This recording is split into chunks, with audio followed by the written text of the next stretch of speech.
ଅଜାଙ୍କର କଥା, ହଁ 1000 ବର୍ଷ ତଳର ପ୍ରେମ କହିଲେ ସେ କ'ଣ ବୁଝିବେ? କାହିଁ କେବେର ବେଳ ଥିଲା।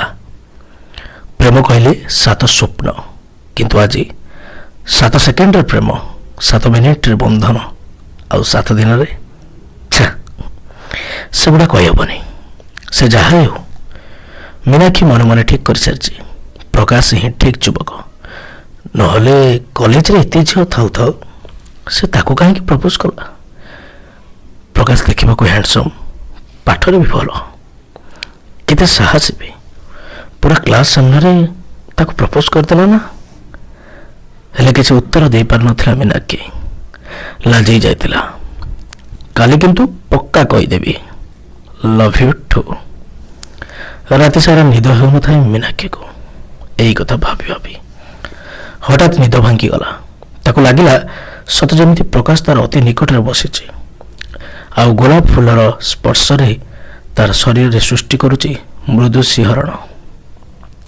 ଏଥର କିନ୍ତୁ ଚମକି ପଡ଼ିଲା, ସତରେ ନିଦ ଭାଙ୍ଗିଗଲା।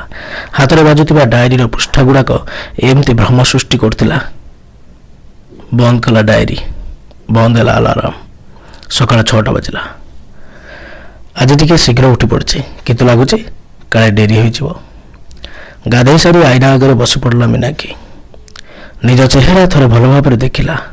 ଏମିତି ଦେଖୁ ଦେଖୁ କେତେ ସମୟ ଯେ ବିତି ଯାଇଛି ଖିଆଲ ନାହିଁ। ସେପଟୁ ପ୍ରିୟା ଡାକିଲା, ହ୍ୟାଲୋ, କଲେଜ ଯିବୁନି କି? ଅନ୍ୟମନସ୍କ ହୋଇ ମୀନାକ୍ଷୀ କହିଲା, ହଁ ହଁ ଯିବୁ ନା?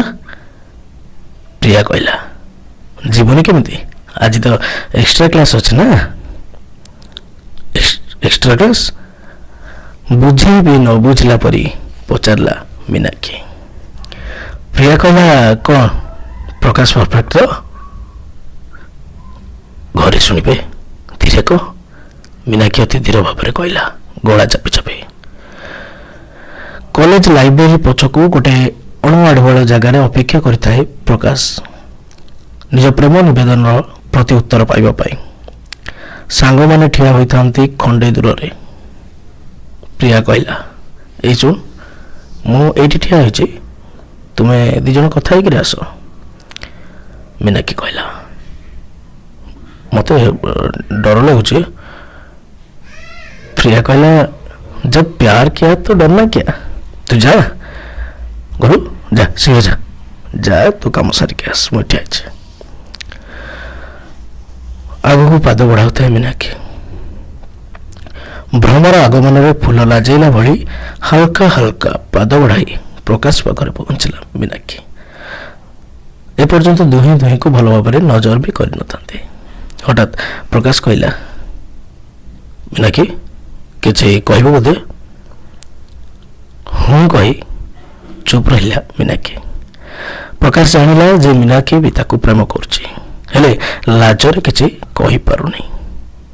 ସେ ନିଜ ଆଡ଼ୁ ମୀନାକ୍ଷୀର ହାତକୁ ନିଜ ହାତରେ ଛନ୍ଦି ଦେଇ କହିଲା, I love you, I love you. ଅନର୍ଗଳ ଭାବେ ଲଭ୍ ୟୁ ଟୁ ବାହାରି ଆସିଲା ମୀନାକ୍ଷୀ କଣ୍ଠରୁ। ସତେ ଯେମିତି ଆଗରୁ ପ୍ରିପେୟାର ହେଇକି ଆସିଛି, ସତେ ଯେମିତି ବିରାଟ ଜଳ ଆସି ଆଗରେ ଥିବା ପ୍ରତିବନ୍ଧକ ଦୂରେଇଗଲା, ଆଉ ପ୍ରବଳ ସ୍ରୋତ ବେଗରେ ତାହା ବହିଗଲା ମୀନାକ୍ଷୀ କଣ୍ଠରୁ। ନିଜ ବ୍ୟାଗ୍ ଖୋଲି ମୀନାକ୍ଷୀ ହାତରେ ଚକୋଲେଟ୍ଟିଏ ରଖିଦେଲା, ଆଉ ସନ୍ଧ୍ୟାରେ କଲେଜ ପଛ ପଡ଼ିଆରେ ଦେଖା ହେବ ବୋଲି କହିଦେଇଗଲା ପ୍ରକାଶ। ଏସବୁ ଯେମିତି ଅକସ୍ମାତ୍ ଘଟିଗଲା। ନିଦ ଆସୁନଥାଏ, ସେଜ ଉପରେ ବସି ବସି ଭାବୁଥାଏ ମୀନାକ୍ଷୀ, ସମୟ ହେଇଗଲାଣି ସଞ୍ଜ ଦେବା ପାଇଁ। ସଞ୍ଜ ଦେଇସାରି ସାଙ୍ଗ ପାଖକୁ ନୋଟ୍ ଆଣିବାକୁ ଯାଉଛି କହି ବାହାରି ପଡ଼ିଲା ମୀନାକ୍ଷୀ କଲେଜ ପଛ ପଡ଼ିଆକୁ। ବାଟରେ ଗଲାବେଳେ ସାଙ୍ଗରେ ନେଇଥାଏ ଗୋଟାଏ ଗୋଲାପ ଫୁଲ, ନିଜ ପ୍ରେମ ପ୍ରକାଶ ପାଇଁ। ନିର୍ଦ୍ଦିଷ୍ଟ ଜାଗାରେ ପହଞ୍ଚିଲା ବେଳେ ଦେଖିଲା ପ୍ରକାଶ ବସିଛି ଏକୁଟିଆ, ଅନ୍ଧାର ଜାଗା, କେହି କୁଆଡ଼େ ନାହାନ୍ତି। ପାଚେରୀ ଦାଢ଼ରେ ସାଇକେଲ ଆଉଯାଇ ଧୀରେ ଧୀରେ ଡାକିଲା, ପ୍ରକାଶ। ଦୀର୍ଘ 40 ମିନିଟର ପ୍ରତୀକ୍ଷା ଯେମିତି କଷ୍ଟ ଦେଉଥିଲା, ଏହି ପଦିଏ ଡାକ ସବୁକିଛି ମଧୁର କରିଦେଲା। ପ୍ରକାଶ ଖୁବ୍ ଆନନ୍ଦିତ, ଖୁବ୍ ଖୁସି।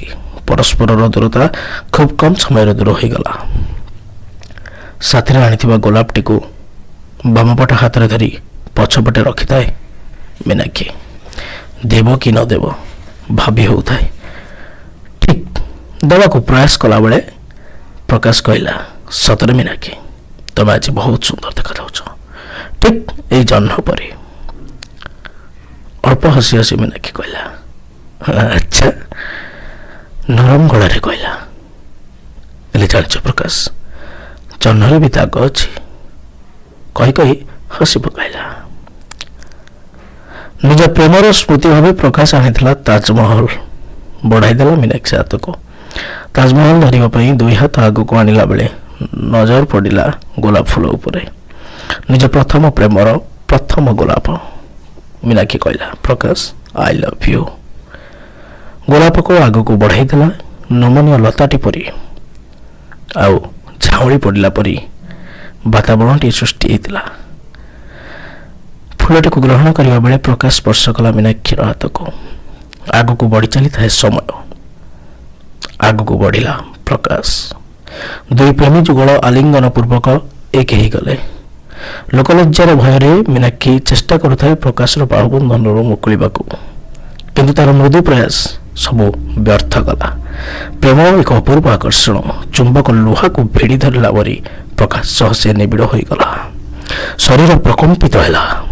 ଧମନୀରେ ରକ୍ତ ପ୍ରବାହ ତୀବ୍ରତର ହୋଇ ହୃଦୟର ଘଣ୍ଟି ଖୁବ୍ ଜୋରରେ ବାଜି ଶେଷରେ ନୀରବ ହୋଇଗଲା। ପ୍ରେମ ପୂର୍ଣ୍ଣତା ପାଇଗଲା। ଯଥାସମ୍ଭବ ନିଜକୁ ସଜାଡ଼ି ନେଲେ ପ୍ରକାଶ ଆଉ ମୀନାକ୍ଷୀ। ପାଚେରୀରୁ ସାଇକେଲକୁ ଆଣି ଧୀରେ ଧୀରେ ଘର ଆଡ଼େ ଅଗ୍ରସର ହେଲା ମୀନାକ୍ଷୀ। ବାଇକ୍ରେ କ୍ଷଣିକ ଭିତରେ ଚାଲିଗଲା ପ୍ରକାଶ। ସମୟ ବେଶୀ ବିଳମ୍ବ ହୋଇନଥାଏ। ଭୋକ ନାହିଁ। କାହିଁ? ପାଣି ପିଇ ନିଜ ରୁମ୍ରେ କବାଟ ଦେଇ ଖଟ ଉପରେ ବସି ପଡ଼ିଲା ମୀନାକ୍ଷୀ। କିଛି ଅଲଗା ଅନୁଭବରେ ସେ ଶିହରି ଉଠୁଥାଏ। ସନ୍ଧ୍ୟା ସମୟର କଥା। ଭାବୁ ଭାବୁ ସକାଳ ହେଇଗଲା। ପରଦିନ ଖୁବ୍ ଶୀଘ୍ର ରେଡି ହୋଇ କଲେଜରେ ପହଞ୍ଚିଗଲା। କ୍ଲାସରୁମ୍ରେ ପ୍ରକାଶକୁ ନ ପାଇ ଅସ୍ତବ୍ୟସ୍ତ ହୋଇପଡ଼ିଲା ମୀନାକ୍ଷୀ। ତେଣେ କ୍ଲାସରେ ତ ମନ ନଥାଏ। ମନ ତ ସେ ପ୍ରକାଶକୁ ଦେଇସାରିଛି ସେଇ ଗୋଲାପ ଭିତରେ। ଲାଇବ୍ରେରୀରେ ନଥିଲା ପ୍ରକାଶ। ପ୍ରିୟା ତ କହିଥିଲା କି ସେ ବି ଜାଣିନି ପ୍ରକାଶ କେଉଁଠି। କ୍ୟାଣ୍ଟିନ୍ ପାଖରେ ଦେଖିଲା ପ୍ରକାଶ ଆଉ ଗୋଟେ ଝିଅ ସହ କଥା ହେଉଛି। କ'ଣ ହେଉଛି କଥା ସେ ଜାଣିନଥିଲା, କିନ୍ତୁ ସେ ଖୁବ୍ ଜୋରରେ ସେ ଦିଗକୁ ଧାଇଁଗଲା ଓ କହିଲା, ପ୍ରକାଶ, କ'ଣ ତୁମର ଫୋନ୍ ନାହିଁ କି ଦେଖା ବି ନାହିଁ? ଲାଗୁଛି ଯେମିତି ମୋତେ ତୁମେ ଆଦୌ ଭଲ ହିଁ ପାଉନ। ଗମ୍ଭୀର ଭାବରେ ପ୍ରକାଶ କହିଲା, ହଁ ଠିକ୍ ଭାବୁଛ। ମୀନାକ୍ଷୀ ବ୍ୟସ୍ତ ହୋଇ ପଚାରିଥିଲା। ଭାବିଲା ପ୍ରକାଶ ଥଟ୍ଟାରେ କହୁଛି, ତେଣୁ ଆଉ ଟିକେ ଫୁଲେଇ ହେଇ କହିଲା, ଆଚ୍ଛା ତାହେଲେ ଆଉ ଥରେ କହିଲେ ଦେଖିବା। ପ୍ରକାଶ ଆଉ ଥରେ ଗମ୍ଭୀର ଗଳାରେ କହିଲା, ବାଜେ ଝିଅଙ୍କ ପରି ନ ହୋଇ ନିଜ ବାଟରେ ଚାଲିଯାଅ। I hate such girls like you.